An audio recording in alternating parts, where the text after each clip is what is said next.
북한의 한 중학교 교사가 자유민주주의를 지향하는 정당을 창당했다가 적발됐습니다. 28일 북한 문제를 연구하는 SAND 연구소가 입수한 북한 보안당국의 내부 교육 영상 자료에 따르면 지방의 한 군에서 중학교 교원으로 근무하던 신모 씨는 한국 방송과 녹화물을 청취하는 과정에서 북한 체제에 반감을 갖고 반체제 정당까지 만들었다며 신 씨의 실명과 사진을 공개하며 신모놈은 쩍하면 당에서 자기를 알아주지 않는다고 불평불만을 부리던 끝에 이른바 자유민주주의 체제에 의한 새로운 당을 창건하고 새 정부를 세운다고 하면서 불순 녹화물을 시청하는 과정에서 알게 된 10여 명의 불순분자들과 국가 전복 음모를 꾸미고 미쳐 날뛰다가 인민의 준엄한 심판을 받았다고 했습니다. 영상 자료에서는 이들이 만든 당 강령과 조직 원칙의 일부가 적힌 메모장과 조직원 명단 일부도 공개됐습니다. 당 강령 제1조에는 우리는 자유민주 체제에 의한 새로운 당을 건설한다. 제2조는 새로 조직되는 당에는 상하차별이 없다고 적혀 있었는데요. 또 영상 자료에는 어느 한 병원의 의사가 성경을 통해 예수님을 믿게 되고 한국 영상물을 보면서 사상적 변화를 일으켜 반체제 활동을 기도했다는 내용도 나옵니다.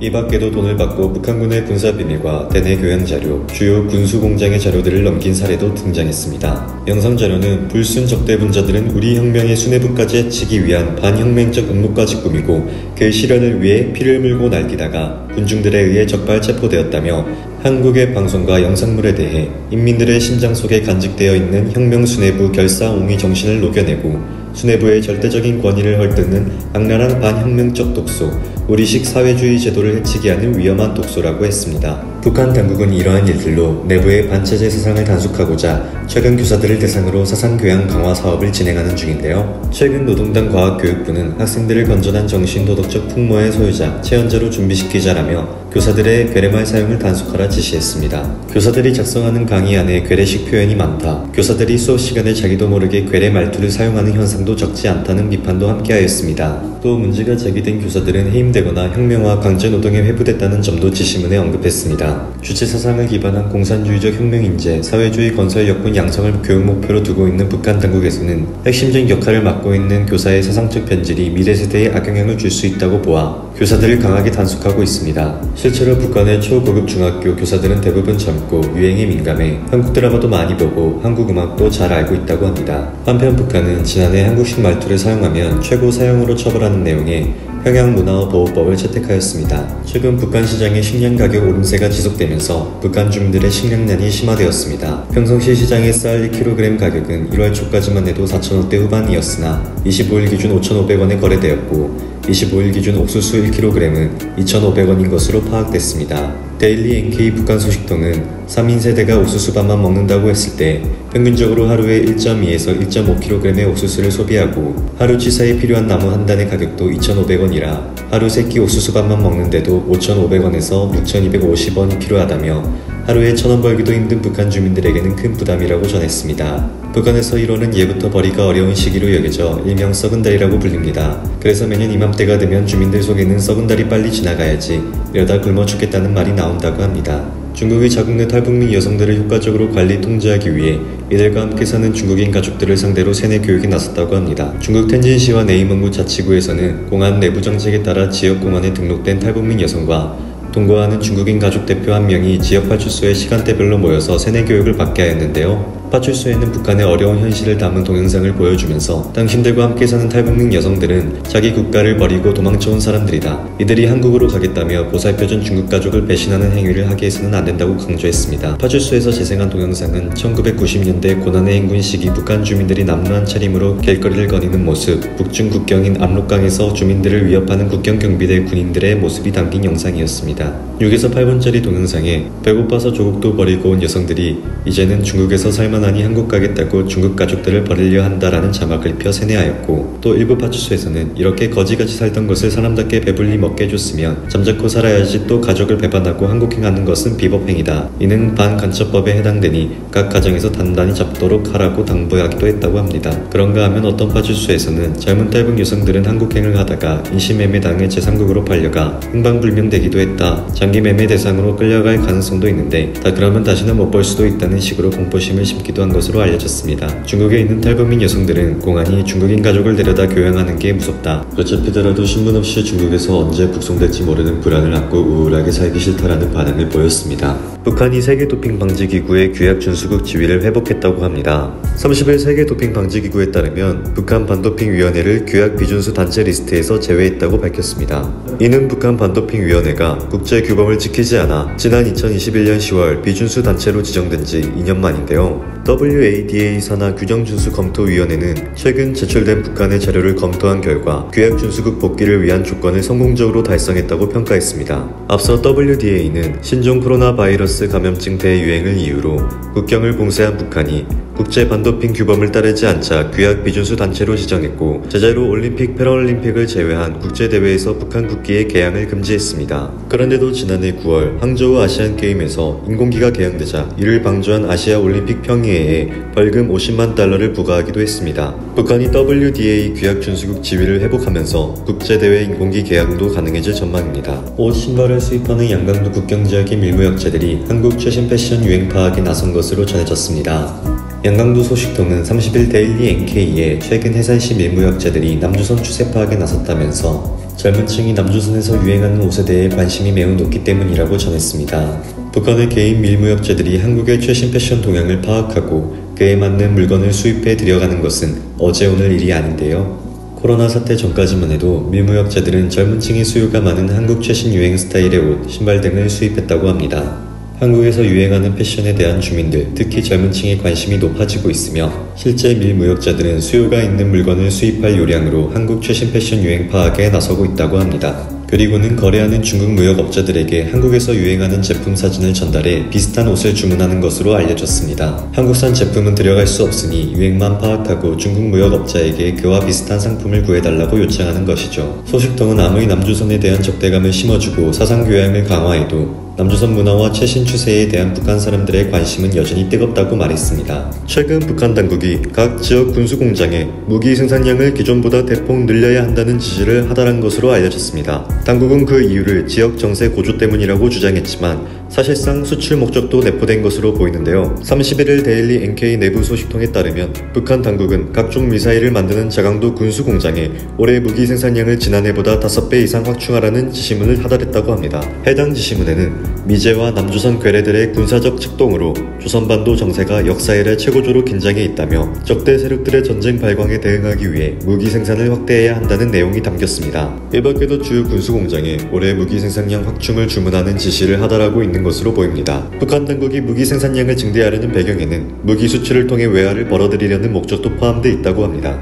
이와 관련하여 텅텅 비었던 창고가 최근에는 철강, 합금재료, 각종 화합물 등으로 들어찼다며 연말까지 생산해도 자재가 남을 만큼 물자가 쌓여있다. 작년에 군수공장에 차출된 주민들은 당분간 계속해서 군수공장에서 일하게 될 것으로 보인다고 전했습니다. 최근 김정은이 자주 평화 민족을 폐기하고 핵에 의한 영토평정을 주장했습니다. 김일성은 1950년대 무력통일을 내세웠으나 1960년대에 들어 평화통일과 남북연방제를 제시하고 이후 1980년 제6차 당대회를 통해 고려민주연방제를 정식으로 제시하였는데요. 김일성 사후 김정일은 1997년 고려민주연방공화국 창립 방안을 조국통일 3대 헌장의 하나로 앞세웠습니다. 김정일 사후 김정은도 2016년 제7차 당대회에서 자주평화 민족 대단결의 가치를 포함한 조국통일 3대 헌장을 일관되게 틀어지고 통일의 앞길을 열어나가야 한다고 했었으나 작년 12월 말 당 전원회의에서 남북이 더 이상 동족이 아니며 핵무력을 동원한 남조선 전 영토평정, 흡수통일을 국책으로 정한 대한민국 것들과는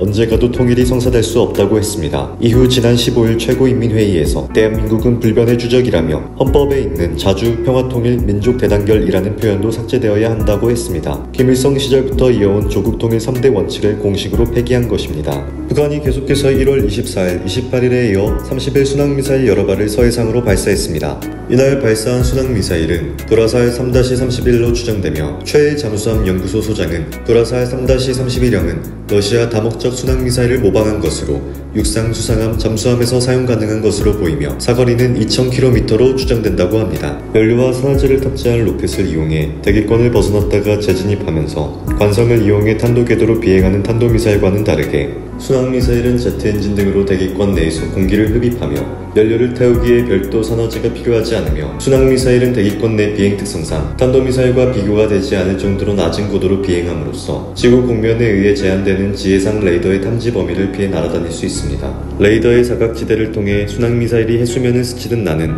시스키밍으로 날아오면 미사일이 근접해서야 알아차릴 수 있습니다. 미사일은 어디서 쏘는지 역시 중요한 요소인데요. 지상 발사 형태보다 잠수함이나 항공기를 이용해 미사일을 쏘면 발사 원점을 숨기거나 기만할 수 있어 미사일 전력 구축에 중요한 줄기입니다. 북한은 이번 순항미사일뿐만 아니라 미국을 겨냥한 ICBM, 한국과 일본을 겨냥한 SRBM과 IRBM도 꾸준히 개발해 왔으며 마하5는 쉽게 넘기는 극초음속 미사일 개발도 꾸준히 하고 있습니다. 북한은 이러한 미사일 연구 개발과 다량의 물량 확보로 한미 연합방위대세의 과부하를 초래하겠다는 의도입니다. 최근 보이부가 당장 사용하지 않고 있는 여분의 메모리칩 소유 여부도 검열하고 있는 것으로 알려졌습니다.